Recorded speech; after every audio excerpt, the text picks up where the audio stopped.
Hello, everybody. Welcome to another episode on our podcast for teachers called Inspiring Educators. Here we bring inspirational educators from different parts of the world to talk to current and future teachers so that we can know the stories of those education leaders who are really making an impact around the world. Our guest today is Dr. Andrew Torris. Uh, I call him Andy. Over our last few conversations, I've grown really fond of how he has been as an educator, what he has developed around the world. And before we get into our discussion today, I would like to take these 10 seconds and introduce him. So Andy today is an interim head of school at American International School Abu Dhabi. But before this role, he has been running educational institutions, schools in so many countries around the world. In my conversations, what I remember, he's been a principal in the US. He was a head of school in UAE. Right now in UAE, he's run schools in Saudi, China, India. And while he has been making difference in education in all these countries, he also has been an assistant professor in School of Education in Portland, Oregon. So all of these different roles, these different scenarios, these different experiences, and all in one life. Before we get into that and more, I would love if you could, introduce yourself once to our audiences, and then we build upon that. So, Andy, over to you. Oh my goodness. Well, it's thank you, Rishab. I'm always a little humbled when people introduce me like that. I come from educator roots and humble stock, as they say back home. So it's very flattering. As I look up from I started in my educational career they paid me to teach in 1986. Wow. This is where somebody always says, "Oh, wow, you look so young." But I started when I was 12 years old. So, just clear. But it's been a very interesting journey through those times where, beginning in an elementary classroom in a public school in Portland metro area, Portland, Oregon, and sort of progressing my career through that time, working full time, going to graduate school, raising a family, getting my administrative certifications, all that stuff, and just endless night school time plus working full time. When you're doing something you love, I think you and I talked about this the other day. When you're doing something you love, it doesn't seem like work. It's just play.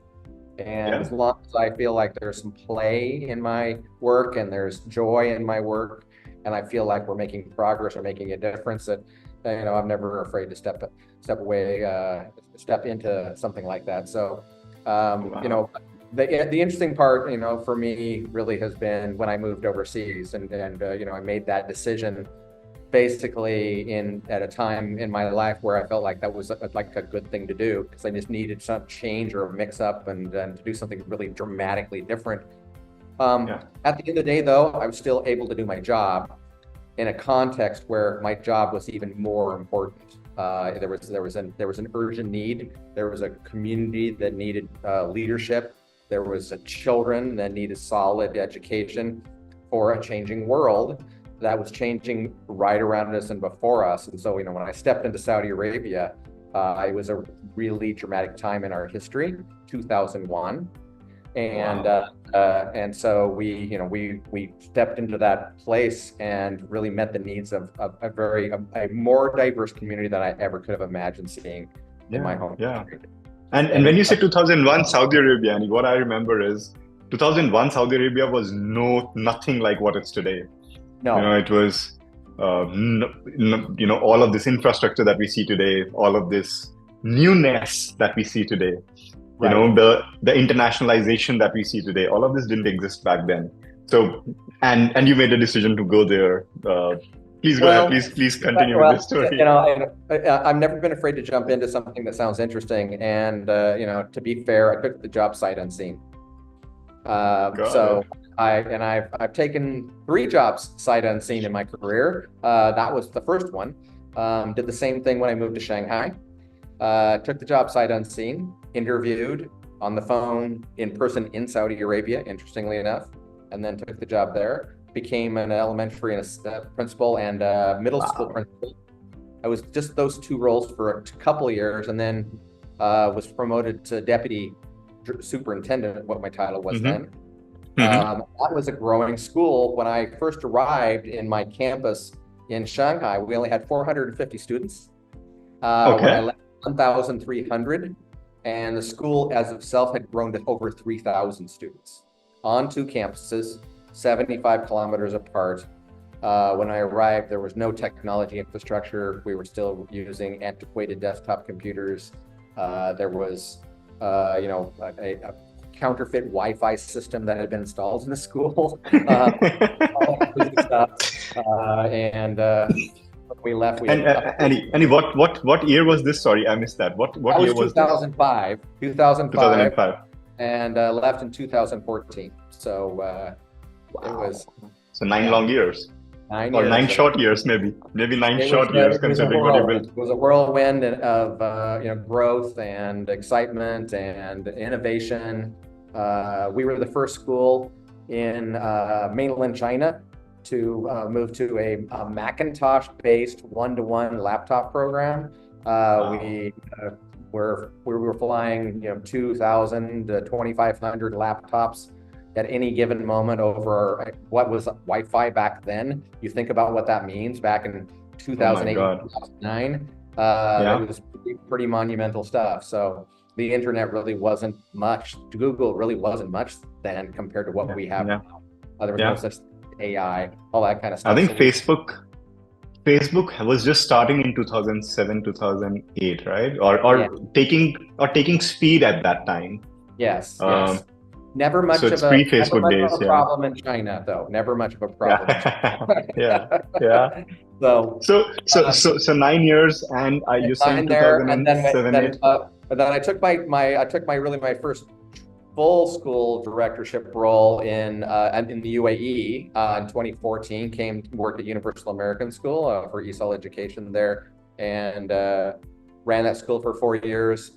And had a fantastic experience here in the UAE. It's a wonderful place to live. It's a wonderful place I brought my wife and my 2 children, and I moved here with our 2 dogs and a cat, and started a new life in this space. It's a beautiful lifestyle here, fantastic experiences. Dubai and the UAE is a wonderful place to live. Why I happily came back for a second visit here this time. And really grew that school and made some important school improvement things happen. Hired some amazing teachers and grew some great professional relationships while I was here. And then I resigned and took a role in Avenues of the World School, where I was the founding head of school for the school in Shenzhen, and went back to mainland China. So in southern China this time, right across the border from Hong Kong. Beautiful part of the country, super humid. So China kept calling you back, huh? China kept calling you back. It gets under your skin. I have to admit, it grows on you, and pretty soon you just miss it a lot. And it's funny. I had a conversation with somebody today about that very thing. But we got that school off the ground. My team and I. I was literally the first employee. Landed on the ground, met my assistant, my PA, in the office on like the 60th floor of some unknown building. I showed up by myself. Nobody's greeting me at the airport. Stuff. It just go, get in a hotel. Was the direction. And so I did. And, Libby and I navigated it by ourselves for a while. And then we hired a missions director, and we hired people, hired teachers, found a building, built what was a kindergarten at that point, with 2, 3, 4, and 5-year-olds their first year, and sold a school program that was not inexpensive, I might add, to very discerning educational consumers, which are Chinese parents, and put an immersive bilingual kindergarten in that space. And so great experience. Wonderful multicultural experience for me as well. We built a brand new school building then, local partners and Avenues. Fantastic experience. That's what I was thinking. This was like a pure greenfield project for you. Like you were the Oh, one who kind of built through it, right? yeah. Well, I mean, it was a team effort, and the Avenues team, based out of New York, was heavily involved with that as well. Yeah, They had an amazing startup team, of absolutely. designers, marketers, and architects, and Wonderful. yeah, whatever. So So I learned so much. and just for the listeners, guys, running a school, uh, a large school, and initiating a school are two such different responsibilities for a head of school, Totally. because there's Yep. one place where you're really taking the pilot seat in a plane that has already taken off. You're mid-air, so there's not much turbulence. You basically, the pilot gets up, you come in, and then you're managing. It's still a huge responsibility because you have to keep the plane up. There are these thousands of people in your school who are dependent on you. But then the real, or I'll not say real, the more stressful responsibility is how do you take it off the ground, because that's the time then the chances of failure are the maximum. So Well, and you've done that. so true. And I think the other thing that, I've always thought about this in a lot of ways, like what we did there was, it gives you an opportunity, but it also gives you the responsibility, and ultimately the blame, or the credit Yeah. for that foundational visionary piece and how to fully define it and implement it. So, with Avenues, we came with the vision that was, sort of prescribed as part of their world school vision. But to make that real in a multicultural setting, Yeah. with a bunch of, at that point, really new to the career teacher, and sell that idea to discerning educational consumers, Oh my was God. a really interesting experience. It made you choose your words very carefully. It Yeah. Yeah. made you make sure that you had defined for yourself who that candidate was as Yeah. a teacher in the classroom, or an admissions director, or a human resources director, or students and their Yeah. parents as well. Yeah. And Yeah. because all those things come to bear in making an organization work. Yes. And Absolutely. Absolutely. And when a school is even a franchise school or a group of school, then you're Mhm. running a school. You're any which ways as a head of school, you're always, I'll say, this communication channel between the management and all of the stakeholders, right? From students, teachers, parents. You're the one who has all that responsibility. And if Yep, it's the same culture, I'll not say it's easy, it's easier. But then when yep, you're taking the same culture from a school in one part of the world to an entirely different part of the world, so you're not just becoming a communication channel, but you're also becoming an interpretation and a translation channel. And yeah. how challenging would that be, right? Well, and you have to become a student of the receiving culture. That's what it Yeah, comes down. yeah, I mean, yeah, well, I mean, we should become students of the cultures in which we are visiting. right. We are guests, all the time anyway. That's a survival Wow, skill that's that, such a beautiful thing to say. I think, we don't pay enough attention to. And it's sort of one of my things that I am talking about a lot here at Mesa, where we have, I think we counted the other day just to make sure our website was correct. I think it says 60 on our website. It's actually 68 different nationalities. And I'm actually further diversifying our faculty with our hiring practices this year, bringing at least another 3 or 4 nationalities into the teacher mix as well. So I think we were around But 20. I think we'll probably be like 25, 26 different teacher nationalities next year as well. wow, And oh so, wow, bringing all that together is, first of all, people will say, well, that's a dream. I love that. I think it's so fantastic. I'm like, well, be careful what you ask for. Because there are once you complications. have them, Yeah, there are some significant complications that, if not managed and realized and brought to people's attention, will cause you grief, angst, and agony later. So Absolutely, absolutely. And this is such an interesting concept. Having international teachers, UAE gives us this mind-blowing, I'll say, yes, opportunity of being able to do that, absolutely. Hmm. where we can have 25 nationalities or 30 nationalities of teachers teaching in under one roof, under one school. But even if we're talking about internationalization of teachers, it's not always easy to take teachers from one part of the world to the other part of the world. So, as a school head, what are those key things that you look for in a teacher? They might be coming from any part of the world, but what do you look for that kind of is like the minimum viable skill set that you would want to have, which kind can be a deal maker or a deal breaker for you? Yeah. Well, I'm gonna push aside the skill set piece for just a second, and I'm gonna remoniker it or rebrand it a little bit around personal dispositions. I don't like the word soft skills, although people Yeah, want to sometimes describe it as that, because they are skills that are not soft. yeah, yeah. They're often hardwired into us in many ways. It's not that we can't change or change our paradigm, but there are certain behaviors and dispositions that we hold as human beings that are part of how we interact with others. Got it. And some of it we get from our upbringing and our parents and our own cultures. Some of it is our experiences or whatever. But I mean, first and foremost, and this seems like sort of a no duh, and I shouldn't even have to mention it, but I'm going to because it's the most important it is. You have to love children. Yeah, yeah, And, sadly, and I think we all have had experiences with people in education who clearly we can tell don't particularly like hanging out with the kids. yeah. And that's really sad.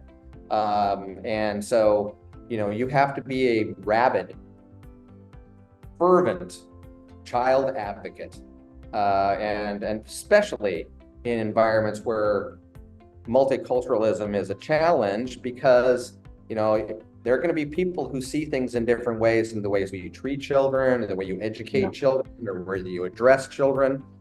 And underneath all of that, as you start breaking that down, has to be that firm belief that kids are your number one priority. So Yeah. I would be remiss in missing that. I think that, as I think back on sort of my top 3 or 4, I like to go deep into 8. I'll stick to the top 3 for time's sake. Number one, dispositionally, for me, I believe is the ability to deeply and meaningfully collaborate with others. Teaching is not a solo sport. It's not golf. It's not single. It is a team sport, and everybody has to rely on everybody else for the betterment of children. So team players, for lack of another term, are very, very important with that. And the demonstration and the ability to identify how one acts and leads appropriately in a collaborative setting, or as a follower when appropriate in a collaborative setting, are very, very important. And so, when I'm interviewing teachers, looking for teachers, that's the first place I go beyond the love of kids. Got it. I need people here who can work with other people, and really hold that as an important part of their values. The second piece, and I think important one, is it's to be a learner, to demonstrate how you can learn on your own or learn with others, or be led in all 3 places. So questions come up where they're like, so what was the last thing you taught yourself to do that was necessary for you to be successful in your work? And really dig into why and where that happened, and how they problem solved that, how they sourced help where necessary.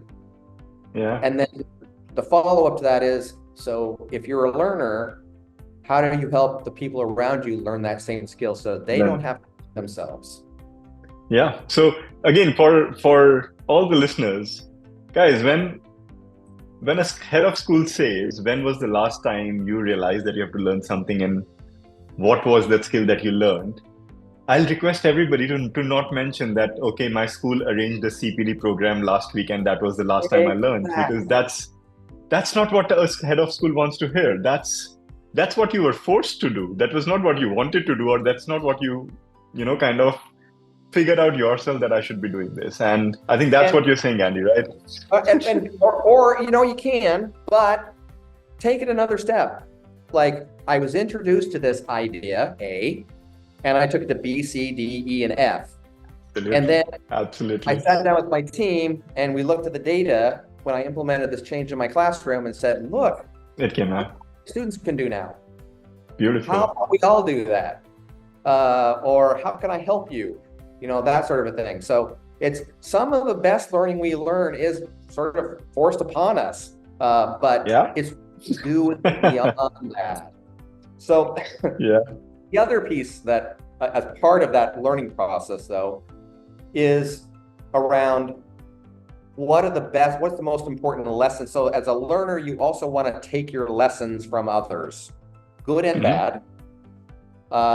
So, and I guess this is a sort of a disposition that you're sort of be looking for, and that's like social awareness of the situations. Situational awareness is sort of a sidelight to this kind of question that you can drive around this. And so, tell me one thing you learned from your colleagues that you would never want to do. Tell me why. Find out if it's against their morality or their professional judgment. And you really hear some pretty dramatic stories sometimes when you ask that question. But also you can measure one's judgment around what they see as right and wrong. That goes again back to the heart of loving children. And professional judgment, while that's sort of something you have to suss out when you're, talking to people, you also have to realize, I'm going to trust the most precious resource I have in my school, and that is children, to these people in their classroom. Yeah. Would I put my own children in the classroom? Got it. So if I share my translation of this thought, that in an international setting, teachers would come from different parts of the world, and everybody would have their cultural differences, would come with their own so-called baggages of personality. But then what really matters is, how is an individual's ethical framework in sync with an institutional ethical framework? And there are things that you might want to do or not do based on what is right to do in a classroom where you are responsible for not just lives, but futures of generations of society, right? So, wow. And again, building on that thought, Andy, I know that, I still can't wrap my head around it. You've been doing this for the last almost 4 decades. That's no, not yet. It's only 3 and a half per shop. Yeah, so that's why I said 4 almost, right? Almost 4. But let's say 3.5 decades. I want to be politically correct here. So 3.5 decades, almost 3+ generations.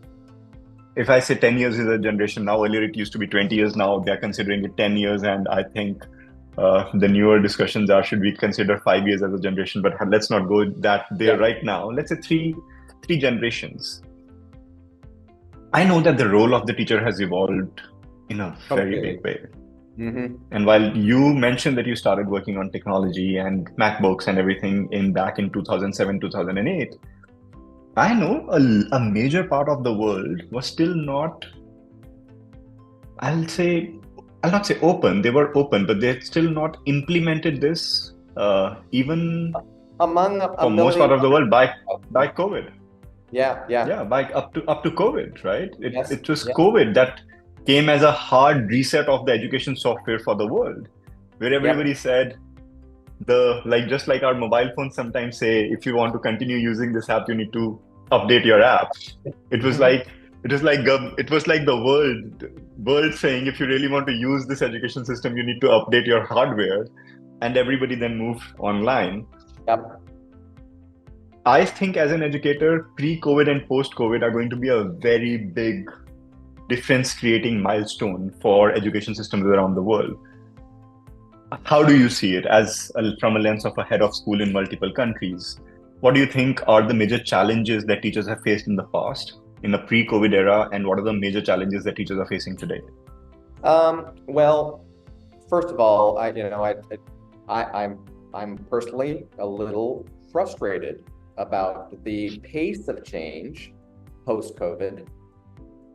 And I will say straight up, many of us in the education sector who consider ourselves thought leaders in this process said during COVID and that this could be an opportunity for a major educational reset.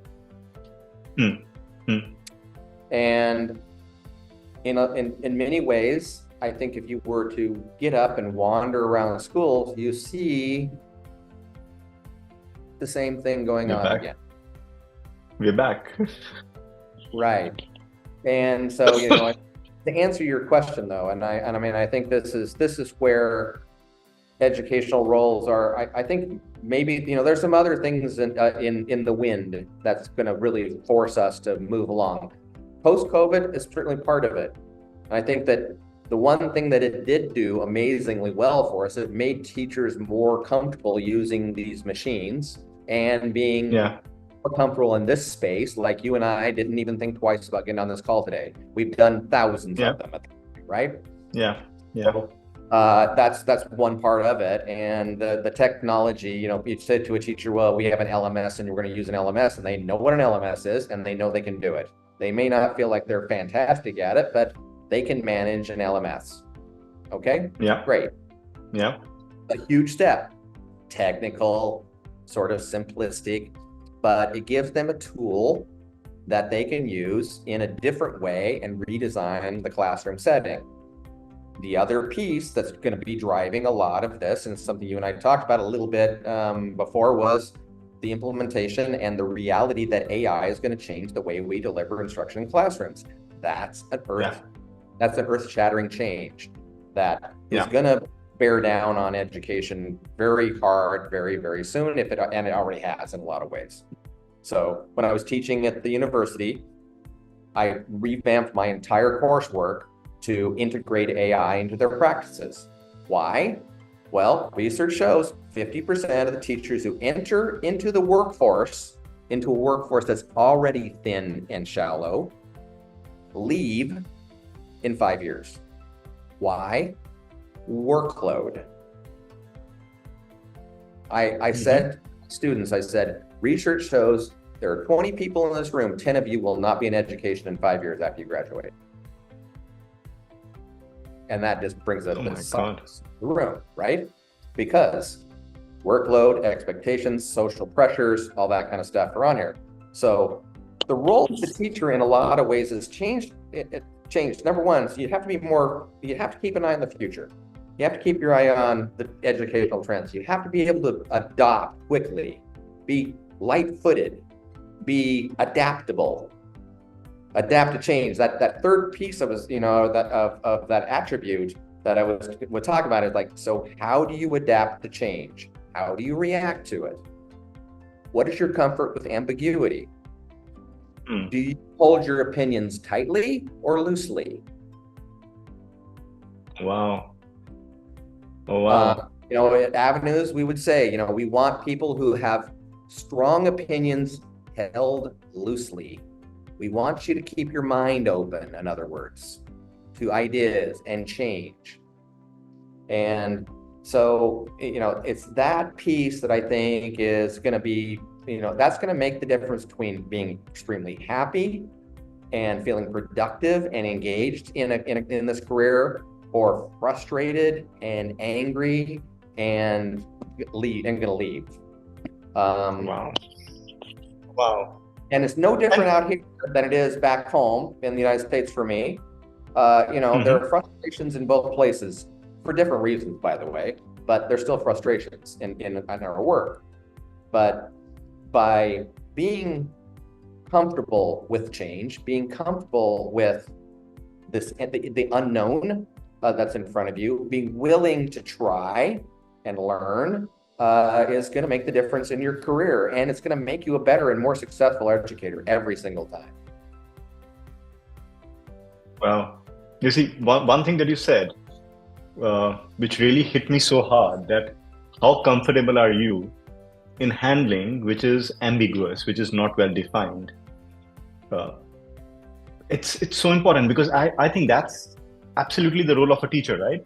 We are actually building and preparing current and future generations for careers and life of the future. Right. So ideally, if I pick up a student, a kid in grade 1 today, usually would be around 5 years old, 5 to 6 years old in grade 1. That's 6 years old. Yep. Around 6 years old. A 6-year-old kid would now go for another 14 years of schooling, and then let's say 12 years of schooling, and then would go for another 3 to 4 years of higher education, which would mean by 22, which means another 16 years, which means 2040 would be the year when this person would actually be joining the workforce. So a teacher teaching that student in kindergarten or in grade 1 or in grade 5 today is actually preparing workforce for 2035, 2040. What would the world look like is as ambiguous as it gets as a question today. How many teachers today actually enter the classroom thinking, my role is not just to go in and teach him the English alphabet, but I'm actually teaching him in the English alphabet, him or her the English alphabet, because this is going to prepare this kid for 2040. Right. Now, if we start, just taking that question and adding it to different sections, different areas of teaching, different areas of a teacher's role, how comfortable can somebody get with that? That ambiguity will really define how successful or unsuccessful a teacher could be. And that's where 50% of those classroom people whom you mentioned end up leaving the profession. Yeah. Well, I mean, it's a recipe for burnout if you're not going to be comfortable with that change and comfortable with that idea that these students in my kindergarten or grade 1 class they're going to walk out of school, out of secondary school or whatever that means then. And weird. That's an ambiguous question. In 2040, I mean, I can clearly remember the turn of the century, and it seems like yesterday. So it frightens me a little bit to sort of do that in a good way. It motivates me. The thing is, and here's this goes back to the heart of being a learner, being engaged in all this stuff, and it's like, we don't know what we don't know, and we don't know what our kids are going to need to know. So the most important thing that we can teach our children is how to be great learners, self-motivated, intrinsically driven. It's not about my young friends, it's not about the grade. The grade is a reflection of your learning. The mark is a reflection of what you've learned. If you learn it, the grades will come. But the key is learning. learning. That's twice this week I've said that in a podcast, by the way. So I think that because I do a podcast for my school, by the way, on every other weekly basis. I just did. So anyway, I feel like if a teacher's not a learner, how can they encourage their children to do it? Yeah. It doesn't work. There's a conflict there. Wow. So one of the main things that a teacher needs to know in how to teach is, how do you prepare your children on how to learn? So how to learn is your major thing that you have to teach them. And if a teacher himself or herself does not know how to learn, so how would you teach somebody how to learn? You're probably a lot better than this than I am, Rashad, but I would challenge you to tell me what you learned in your 10th year of school in your mathematics class. You mean 10th year of school or 10th grade? 10th grade. So I might not be the best example because I would know. So I fell in love with. Do you remember your teacher? Yes, I do. Aha! And the best part, I don't remember my 10th standard teacher. I remember my 8th standard maths teacher who made me fall in love with maths so much that I remember what I learned in 10th standard in maths. So you made my point. And the moment you asked me this question, you made my point and it's my final disposition, and that is the ability to connect with children, build student relationships. Beautiful. Here's a tricky question for you. Yes. Very tricky, because that's where I want to work, and that's where I work basically in my role around the world.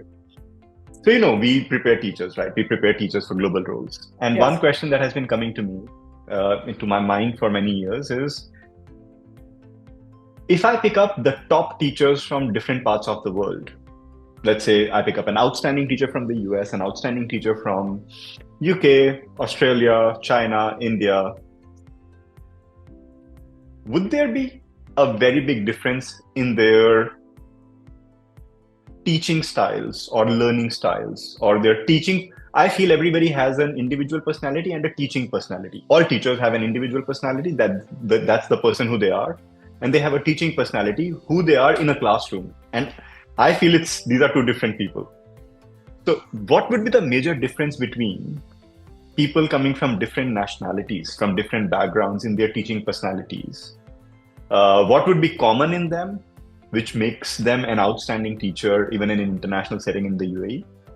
What might be uncommon in them, which differentiates them from each other, but comes out as a strength?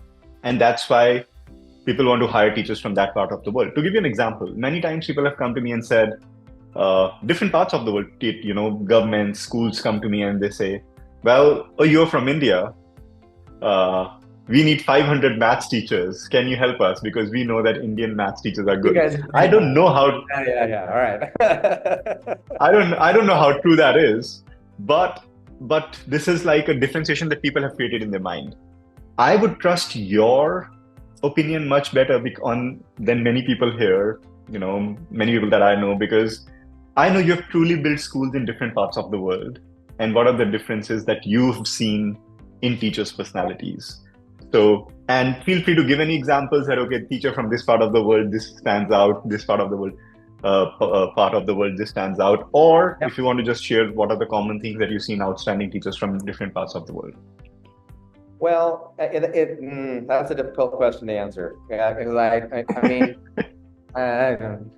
I'm always very careful about stereotyping, and I think that's very dangerous to do. So, don't take this as stereotyping by any stretch. It's not what I absolutely not. Not do that. Absolutely not. So, to be fair, I think that we all carry. I think you used the word baggage earlier, but we carry our own paradigm, our cultural lens with us from the experience that we had in classrooms when we were learning. Yeah. And it's one of the most difficult things to sort of break yourself of, because, you might, when you get given the opportunity to teach a math class, back and remember your 8th grade math teacher who connected with you and parrot them, mimic them, do what they did. By looking at you, I think you've been out of grade 10 or grade 8 for a while, Rishab. Things have changed. Our children have changed. The century changed, all that kind of stuff. And so, I think we need to realize that, and I'm not answering your question, I realize, but I think this is the answer to the question. I don't think that teachers from certain countries or cultures teach any better or any different than teachers from other cultures. What they teach like is where they came from in their own educational experiences. Got it. And Got it. you have to remember, it doesn't work no matter where you are. Period. Yeah. You have to consider your clientele, the people who you are working with, the children in front of you, and where they've come from. The children you're teaching in front of you right now have spent their entire lives with these. Yeah. Yeah. They don't know Yeah. anything else. Got it. Smartphone was here when they were born. Absolutely. Absolutely. They don't know about a world which is without a smartphone. They don't understand that flat screen TVs were at one point not here.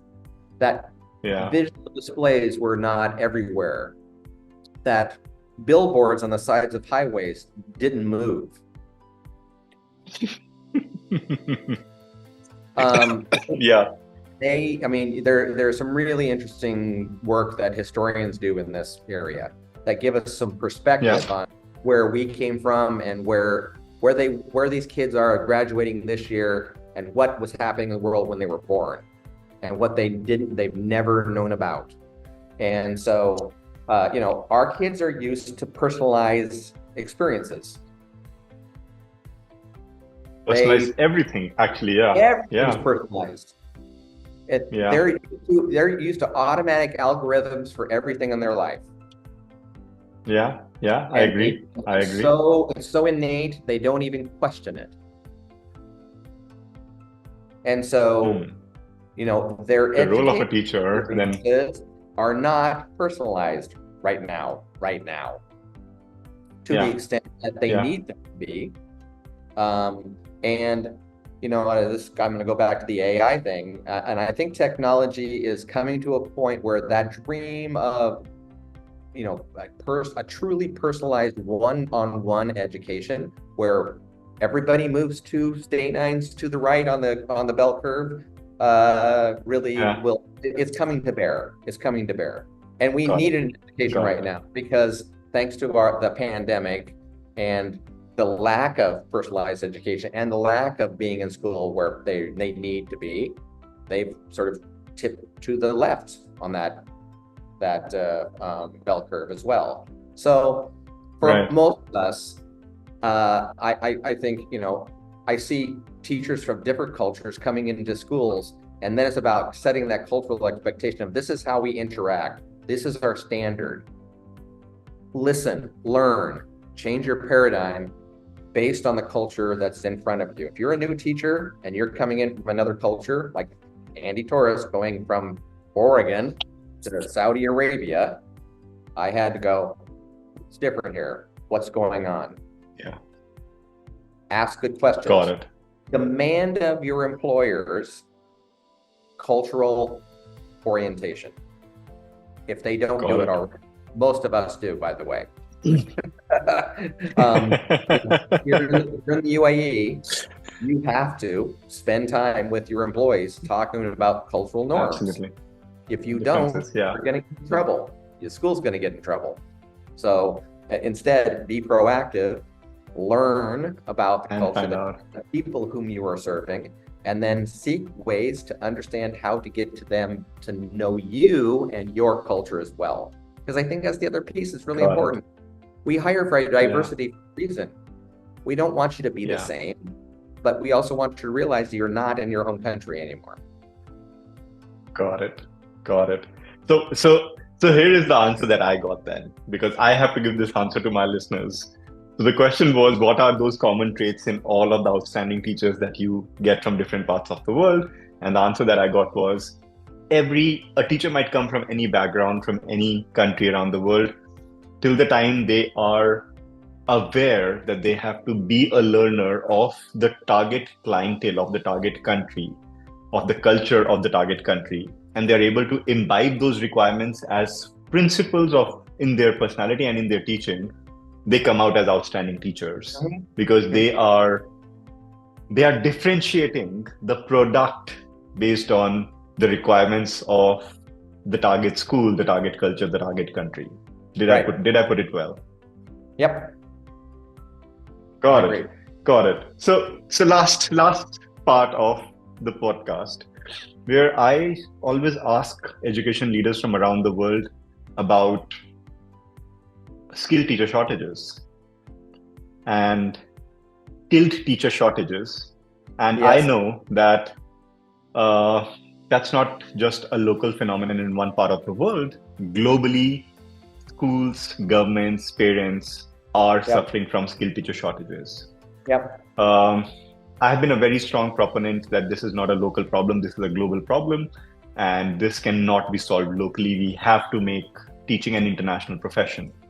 Yep. So, if I had to request you to make a sales pitch, now this is going to be interesting for you, I know. If I had to ask you to make a sales pitch to the future generations, imagine you're standing in the middle of an auditorium with around 20,000 fresh graduates, right? And you are the one who's pitching the teaching profession to them, telling them why they should choose teaching over any other profession so that we can have more teachers in the teaching profession. How would you position the teaching profession in front of them that they want to join the teaching profession? And actually, from your perspective, how would you pitch being an international teacher to them? Not just a teacher, but how being an international teacher adds to your life, adds to value, adds to so many things. So that's a sales pitch that I'm asking a head of school to make to our future generations so that we can solve for skill teacher shortages. Over to you, Yeah. Andy. Well, I was just looking at my phone and looking at that data that I was introduced to this last weekend, that 44 million teachers are needed around the world in the next 5 to 10 years. We're that short Wow. on human beings. I don't know how my Yeah. which is going to bite into that deficit, but but every little bit counts, right? It's Yeah, absolutely. the interesting thing is, and I think this is the key part of the reason I got into education. So I'm going to personalize this a little bit. I mentioned, I don't, maybe I did, I don't know if I mentioned here that, I come from educator stock. My mother was a teacher, my father was a school administrator. No, that was And in our conversation separately. Yeah. yeah, and I didn't want to be a teacher, but because of that, but the number one, the lifestyle gets you, but number two, all of a sudden, you look up one day and you realize, how kids interact and think with each other. You really do like being with them. But the other piece is you also realize you're making a difference, a truly profound difference. I'm always happy to participate in organizations where, it's a business proposition, because I find success in that. But the success is driven by the value we create by creating quality learning environments and showing students success. Right. And I think that,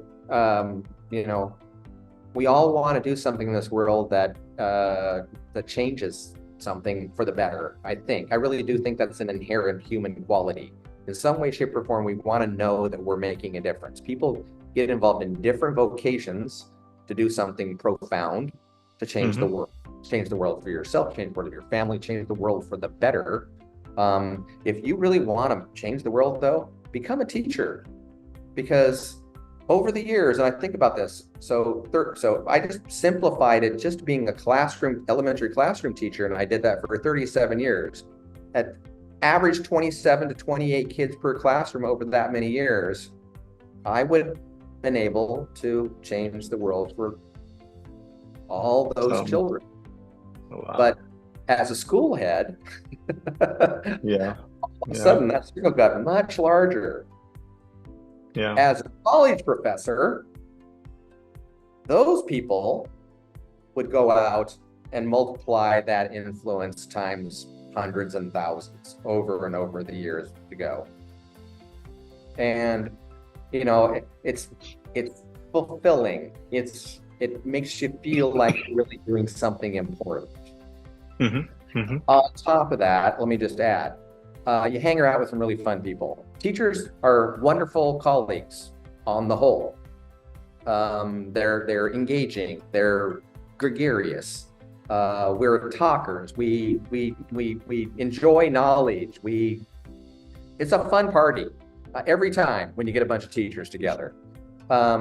Number two, in a lot of places in the world, and this is a little bit difficult sometimes in the United States, but I will say, on the whole, you talk to people over and over again in the United States, they find out you're a teacher, and there's just a level of respect that they have. Not everybody feels that way, sadly, and those folks are making us feel like the community is against us as teachers. But truthfully, there's a level of respect you gain. Yeah. Yeah. So, you convert that to the international side, and all of a sudden, this is a way to make a living, and profoundly save money, pay off your loans, see the world, interact with amazing cultures, be recognized as unique in your own profession back home and around the world. The most difficult question I get when I go back to the United States is, so what do you do? And where's home? I haven't lived for very much time in the United States for 20 years. Really don't know how to answer that question anymore. And frankly, I get tired of telling the story about how I became an international educator. I'm tired of telling that story. I know, I remember. Yes. So, I think that it's an unbelievable life experience that I've been able to give myself, to raise my family. My girls have had an amazing international experience. They have passports full of stamps, experiences, cultures, friends from around the world. My oldest daughter is in college in the United States now. She's in the international student dorm. She's the only American in the international student dorm, by the way. Wow. So, it's one of those things where our kids become very adaptable, and so that's the other piece. It's a great place to raise a family, as crazy as that sounds. Thank you so much. Thank you so much for that amazing pitch, Andy. And believe me, as you said, every drop counts, every bit counts. And this 44 million requirement that we have today, World Bank says it might reach 80 million teachers requirement by 2030. And we all have a large problem in front of us to solve. For sure. With that last message, I'm going to put down, hang the boots on this particular podcast. I know we decided to talk for 30 minutes, and I just realized we ended up talking for almost an hour. Yes. And it's amazing. It's amazing when you meet a passionate educator and then you're able to share, that passion, that time with each other. So thank you so much for joining us, Andy, today. Thank you so much, everybody, for joining us to listen to this podcast. Very soon, I'll invite another inspirational educator to talk to us. Till then, take care of yourself, keep safe, and I'll see you very, very soon. Bye-bye.